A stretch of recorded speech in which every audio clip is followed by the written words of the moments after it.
السلام علیکم، کیسے ہیں آپ سب؟ ہم بھی الحمدللہ ٹھیک ہیں، اور میں دعا گو ہوں کہ آپ لوگ جہاں جہاں بھی ہیں، جہاں سے بھی مجھے دیکھ رہے ہیں، اللہ تعالیٰ آپ سب کو ٹھیک ٹھاک خوش معاش اور اپنے اپنے گھروں میں آباد رکھے۔ تو پھر دیکھتے ہیں آج کی ویڈیو۔ آج یہ ہے کہ میں نے بہت سارے کام گھر کے شروع کیے ہوئے، صفائیاں وغیرہ، کچن، اور میں بیسمنٹ میں گئی ہوئی تھی، ادھر کی صفائی وغیرہ کی ہے، تو تھوڑی سی تھکاوٹ تھی۔ آج کا دن میں نے بریک لینا ہے، اور بریک لینے کی ایک وجہ یہ بھی ہے کہ رات کا سیف آیا ہوا ہے ارم کو چھوڑنے گھر، تو اس کے لیے میں نے کھانا بنانا تھا، اور سمی کو میں نے لے کے جانا ہے ڈاکٹر کے پاس۔ اسے فٹ بال کھیلتے ہوئے 2 دن ہو گئے ہیں، یہ نا تھوڑا سا لنگڑا لنگڑا کے چل رہا ہے۔ اس کا جو انگوٹھا ہے پاؤں کا، دائیں پاؤں کا انگوٹھا، وہ اس کو سویلنگ ہے۔ میں نے گرم پٹی باندھ دی تھی، میرے پاس پیڈ ازال بھی پڑا ہوا ہے، وہ لگا کے میں نے اس کو باندھ ہی رکھا ہے۔ مجھے یہ تھا کہ اگر تھوڑی بہت اگر کوئی ہوا، ابھی کوئی اونچ نیچ ہوئی، تو وہ اس سے ٹھیک ہو جائے گی، لیکن ابھی تک وہ سویلنگ نہیں گئی۔ اس نے ٹھنڈے پانی کی بہت آئسنگ کی ہے،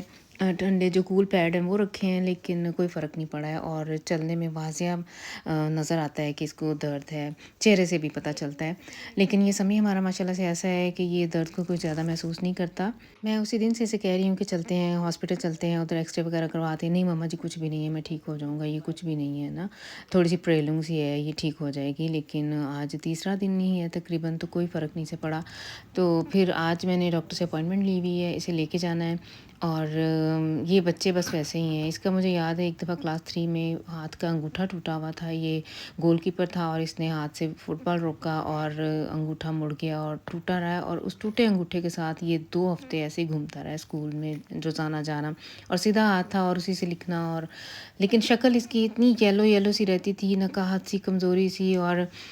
میں نے بھی تب، بچے سارے چھوٹے چھوٹے ہوتے تھے، کئی دفعہ گھر کے کاموں میں اتنی بزی، میں نے بس دیکھا، میں نے کسی کو خاص درد تو یہ بتاتا نہیں ہے، تو آئی گئی بات کر چھوڑی۔ لیکن پھر بعد میں جب 1-2 ہفتے کے بعد ہم لوگوں نے ایکس رے کروایا، تو وہ ٹھیک 2 جگہ سے کریک ہوا تھا، اور اس کو پھر گپس لگا 6 ہفتے، اور پھر اس کے بعد لمبا پروسیس چلا۔ تو اب میرے دماغ میں وہی وہم ہے، میں اس سے پوچھتی رہتی ہوں کہ کتنی کو درد ہے، 1 سے 10 تک مجھے بتاؤ اس کیٹیگری میں کہاں تک درد ہے، تو یہ بتاتا ہے 3-4۔ اور مجھے ایسا لگتا ہے کہ مجھے تسلی کے لیے کہتا ہے، کیونکہ ادھر ان بچوں نے ایسے ہی سیکھا ہے کہ جب 6-7 یا 8-9 ہے تو پھر وہ درد ہے، 3-4 کوئی درد نہیں ہے، لیکن سویلنگ اس کی نہیں گئی ہے۔ تو بس آج پھر میں نے اپنے دل کی تسلی کے لیے اسے ڈاکٹر کے پاس لے کے جانا ہے۔ تو یہ باتوں باتوں میں ہم لوگوں نے ناشتہ بھی کر لیا ہے۔ بروچنے اب زیادہ تر ہمارے گھر میں سنڈے کو آتی ہیں، لیکن چھٹیوں میں ہر دوسرا دن ہی سنڈے بنا ہوا ہے آج کل ہمارے گھر میں۔ تو کھانا میں نے کھانے میں بنایا ہے، تو پہلے آپ لوگوں نے سب سے پہلے سٹارٹ میں جو کلپ دیکھا ہے کہ میں اپنے گارڈن سے ہی زکینی توڑ کے لائی ہوں، 2 پیس تیار تھے، اور یہ نیچے پڑے ہوئے تھے، تو ارہم نے مجھے وارن کیا آج صبح کہ ماما جی یہ نا میں اس کے اوپر سے سائیکل کا پہیہ گزار دوں، تو بہتر ہے آپ اسے اتار لیں، اور واقعی میں نے دیکھا وہ کافی بڑے بڑے ہوئے ہوئے تھے۔ گارڈن کا میرا چکر لگتا رہتا ہے، لیکن کئی دفعہ پتوں میں چھپے مجھے نظر نہیں آتے۔ اس کو ارہم کی بڑی تیکھی نظر ہے، یہ ہر طرف اس کا، ہر کونے میں اس کا دھیان ہوتا ہے۔ تو پھر میں نے آج صبح توڑ لی ہیں، اور سیف نے چونکہ کھانا ساتھ لے کے جانا ہے، تو پھر میں نے سوچا کہ اس کو تھوڑا سا ایسے گوشت کے اندر یہ ڈال دیں گے، یہ اسے پسند ہے یہ زکینی اور گوشت۔ اور ساتھ میں نے کباب بنانے ہیں، وہ بھی اس کے لیے پیٹیز بنانے ہیں جو اس نے ساتھ لے کے جانے ہیں۔ تو اس طرح کے، جیسے آپ پیچھے کلپ میں گزرے ہیں، اس طرح کے پیٹیز میں سے بنا کے بٹر پیپر بیچ میں رکھ دیتی ہوں، پھر یہ فریز کر لیتا ہے، اور جتنے سے چاہیے ہو نکال کے تو یہ فرائی کر لیتا ہوتا ہے۔ اسٹوڈنٹس کی یہی ماشاءاللہ سے یہ خوراک ہے، ساتھ میں سیلڈ وغیرہ بنا لیتا ہے، زیادہ تر ویسے یہی کرتا ہے۔ یہ برگر بروچین لیتا ہے، اس کے اندر یہ پیٹی رکھ کے کیچپ رکھی، تو اس نے اپنا گزارا کر لینا ہوتا ہے۔ تو کھانا یہ اس ٹائم میرا بن گیا ہے۔ تھوڑا سا ہی سالن تقریباً پورا سے ہی بنا تھا جو سیف ہی ساتھ لے جائے، کیونکہ میرے پاس ابھی کل کا بھی بچا پڑا ہوا ہے، اور یہ جو کباب ہیں یہ بھی میں نے بچا لینے ہیں، اور بچے یہ بھی کھا لیں گے بعد میں۔ تو اس ٹائم میں آئی ہوئی ہوں اپنے ڈاکٹر کے پاس، آرٹس پریکسس جو ہمارے کنڈر آرٹس ہے اس کی آرٹس پریکسس پہ آئی ہوئی ہوں۔ اچھا، میرے ساتھ ایسے ہے کہ میں نے ماشاءاللہ سے بچے جو 18 ایئرس کی ایج تک میں کنڈر آرٹس کے ہی پاس رہی ہوں، سیف کی دفعہ بھی اور کنزا کی دفعہ بھی، کیونکہ مجھے ان پہ زیادہ کہہ لیں کہ اعتماد ہے۔ یہ جو ہمارے شہر کی جو کنڈر آرٹس پریکسس ہے، ادھر 3 ڈاکٹرز بیٹھتے ہیں، اور ماشاءاللہ سے تینوں ہی بہت اچھے اور بہت لائق ڈاکٹر ہیں۔ ڈے 1 سے ہی یہ بچے کو، سبھی بچوں کو جو اس گیبنگ میں پیدا ہوتے ہیں سب کو ہی جانتے ہوتے ہیں۔ مجھے یہ پتہ ہے کہ جب بچے 2-2 دن کے ہوتے ہیں، تو جو ڈاکٹر چیک اپ کرتا ہے تو وہ یہی ڈاکٹر ہیں، اور یہ کافی مشہور ہے ہماری ایریے میں، تقریباً اس پورے ایریے میں کافی مشہور ہیں، لوگ دور دور سے ان کے پاس آتے ہیں۔ تو اس کے پاس میں لے کے گئی تھی، اس نے چیک کیے، سویلنگ ابھی بھی تھی، تو اس ڈاکٹر نے بھی کہہ لیں کہ ذشا ہونے کے لیے کہ بہتر اس نے یہی کہا ہے کہ لیبا آپ لوگ اس کا ایکس رے کروا لیں،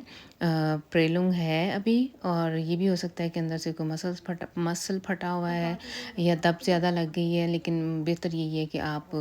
اس کا ایکس رے کروا لیں۔ تو ادھر سے پھر فارغ ہو کے ڈاکٹر سے اب ہم لوگ ایکس رے کروانے کے لیے ادھر آئے ہیں۔ اچھا، ہمارے سٹی میں 2 ریڈیولوجی سینٹر ہیں، ایک تو آپ نے اگر اس طرح ایکس رے کروانا ہو تو آپ ہاسپٹل چلے جائیں، اور یا پھر یہ ایک نیا سینٹر کھلا ہے، یہ ہمارے سٹی میں ہی ہے، گھر کے پاس ہی ہے، تو میں ادھر آ گئی تھی۔ اور ادھر یہ ہے کہ آپ بغیر اپوائنٹمنٹ کے بھی آ سکتے ہیں، تو ہم لوگوں کو زیادہ کوئی انتظار نہیں کرنا پڑا، یہی مشکل سے آدھے گھنٹے میں ہم لوگ فارغ ہو گئے تھے، یعنی ایکس رے بھی ہو گیا، اور اس کے بعد ڈاکٹر ادھر ایک ڈاکٹر بیٹھتا ہے، اس نے جو ایکس رے کی رپورٹ ہے وہ بھی آپ کو پڑھ کے بتانی ہوتی ہے، تو الحمدللہ اس نے یہ کہا ہے کہ کسی قسم کی کوئی ہڈی وغیرہ نہیں ٹوٹی، وہی ہے دب لگی ہوئی ہے، اور یہ 1-2 دن اور رہے گی سویلنگ، اور اس کو کول کرنا ہے، اس کے اوپر آئسنگ وغیرہ کرنی ہے، اور فیئرڈیزالبے جو میں نے اسے بتایا کہ میں اسے فیئرڈیزالبے لگا رہی ہوں، تو اس نے کہا کہ وہی آپ لوگ وائٹا لگائیں تو انشاءاللہ یہ ٹھیک ہو جائے گا۔ تو یہ پھر اب ہم لوگ فارغ ہو گئے ہیں یہاں سے، اور میں سمی سے پوچھ رہی تھی، میں کہ سمی یاد ہے اس کی بلڈنگ یہ چونکہ نئی بنی ہے اور بچے تب سمی ہوگا 8-9 سال کا، تو ادھر لائبریری ہوتی تھی، اور میں اسے یاد کروا رہی ہوں کہ یاد ہے کہ ادھر ہم لوگ کتابیں آپ لوگوں کی لینے ہیں، یہ بچوں کی تب میں نے نا ہیبٹ بنائی ہوئی تھی، انہوں نے سونے سے پہلے ریڈنگ ضرور کرنی ہے، تو ہم لوگ ہر سیٹرڈے کو یہاں آتے ہوتے تھے کتابیں لینی، اور جو پہلے سے لی ہوئی ہیں وہ واپس کرنے کے لیے۔ اور گرمیوں میں سمر ویکیشن میں یہ لوگ ایک طرح سے بچوں کو بزی کرنے کے لیے نا انہوں نے ایک ایکٹیویٹی رکھی ہوئی ہوتی تھی کہ اگر آپ نے یہ سمر ویکیشن کی ڈیوریشن میں 3 کتابیں آپ لوگوں نے پڑھ لی ہیں نا، اور وہ آ کے ادھر اسیل بھی کی ہیں، یعنی آپ نے آ کے انہیں بتایا بھی ہے، جو لائبریری اٹینڈنٹ کافی ساری پھر رہی ہوتی ہیں، اور انہوں نے ایک ایکے بنایا ہوا تھا، ایک کارنر تھا جدھر وہ بیٹھی بھی ہوتی تھیں، آپ نے آ کے جو بک پڑھی ہے وہ آ کے ان کو سنانی ہے، اور پھر آپ کو ایک اسٹیمپل سی مل جاتی ہوتی تھی، اور اگر آپ نے وہ 3 اسٹیمپل اکٹھی کر لی ہیں تو پھر سینما میں فری آپ کی انٹری تھی، جو کینو میں جو بھی فلم چل رہی ہوتی تھی وہ آپ کو نا ادھر سے گوڈ شائن مل جاتی تھی۔ گوڈ شائن کو کیا کہیں گے، کوپون کہیں گے میرا خیال ہے انگلش میں۔ تو بچے اس لالچ میں، فلم دیکھنے کے لالچ میں کتابیں پڑھ کے پڑھتے ہوتے تھے سمر ویکیشن میں۔ اور شاید اس دفعہ یہ نہیں تھی ان کی یہ آفر، کیونکہ یہ زیادہ تر رکھتے ہیں گراؤنڈ شولے کے بچوں کے لیے ادھر ہمارے ایریے میں، تاکہ ان میں ریڈنگ کرنے کی جو ہیبٹ ہے وہ ڈیولپ ہو۔ اب بچے میرے ماشاءاللہ سے بڑے ہو گئے ہیں، یعنی یہ پرائمری اسکول سے نکل کے اب ہائی اسکول میں پہنچ چکے ہوئے ہیں، تو اب اس طرح کا کوئی نہیں ہے آفر۔ اچھا، باتوں میں ہم لوگ کئی دکانوں سے ہو کے آ رہے ہیں، میں پکنک پہ بھی گئی تھی، ابھی اس ٹائم یہ جو کلپ ہے یہ ٹیڈی کا ہے، اور مقصد میرا یہ، سمی میرے ساتھ ہے، اس نے وہ یہ جو بال لمبے رکھے ہوئے ہیں نا، اس کے لیے اسے چاہیے وہ پنٹ سی جو سپورٹلا پہنتے ہیں، فٹ بالر جو پہنتے ہیں کھیلنے کے لیے، تو وہ مل نہیں رہی کہیں سے بھی۔ میں ایک دن پہلے بھی انٹر سپورٹ پہ آئی ہوئی تھی، ابھی اس ٹائم ہم لوگ پھر انٹر سپورٹ پہ آئے ہوئے ہیں، لیکن ابھی بھی نہیں ملی ہے۔ اس نے ہمیں کہا تھا کہ نیکسٹ ویک آنا، ہو سکتا ہے تب تک آ جائیں، ہماری بہاریں آنے ہیں، ویکلی ہمارے پاس چیزیں نئی آتی ہیں، تو ہو سکتا ہے ان میں ہو، تو آپ لوگ پھر سے چکر لگانا۔ سمی کو ویسے بھی ٹاکو کی یا کیک وغیرہ سے چیز کوئی نہیں پسند آتی ہے، اس کے لیے، اس بچے کے لیے کہنا تو نہیں چاہیے، لیکن یہ ہمارا بچہ ایسا ہے کہ اس کے لیے مسٹ ہے کہ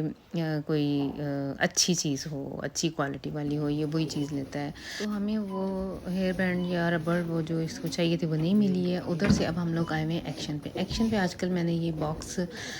چونکہ میں آف رن کر رہی ہوں گھر میں ساری چیزیں ترتیب سے آرڈنگ کرنے کی کوشش کر رہی ہوں، تو یہ والے جو باکس ہیں میں 2 دن پہلے بھی آئی تھی اور 2 لے کے گئی تھی شوز وغیرہ رکھنے کے لیے۔ بچوں کے بہت سارے شو ہیں پڑے ہوئے ہیں جو کبھی کبھار یہ پہنتے ہیں، تو ادھر ادھر بکھرے ہوئے ہوتے تھے، تو اب میں نے یہی پلان کیا ہوا ہے کہ ان باکسز میں ڈال کے تو اسٹاپل کر کے، یعنی ایک دوسرے کے اوپر رکھ دوں گی، تو پھر جگہ ذرا جو کھلی ہو جائے گی میرے واش روم میں۔ تو یہ لیا ہم نے، اور چڑیوں کے لیے جو ہم لوگ فوگل فٹر لیتے ہیں وہ دانہ وغیرہ لیا ہے، اور اس کے بعد ہم لوگ گھر آ گئے ہیں۔ تو پھر یہ تھی میری آج کی بزی روٹین، اور یہ شام کو میں نے جو ہمارے مینگو آئے ہوئے تھے، وہ جب آئے تھے تو اب گرین سے تھے، تو میں نے انہیں کیلر میں رکھ دیا تھا تاکہ یلو ہو جائیں، تو واقعی 2 ہفتے گزرنے کے بعد یہ اب یلو سے ہو گئے ہیں اور خراب نہیں ہوئے۔ تو اب میں پھر یہ کھاؤں گی کمبل میں بیٹھ کے، کیونکہ آج بارش ہوئی ہے، تو کمبل میں بیٹھ کے مینگو انجوائے کروں گی۔ تو پھر یہ تھی آج کی ویڈیو، آئی ہوپ کہ آپ لوگ اسے انجوائے کریں گے، اور اسے لائک اور شیئر ضرور کریں، اور سبسکرائب کرنا نہیں بھولنا۔ نیکسٹ ٹائم تک کے لیے دیں اجازت، اللہ حافظ۔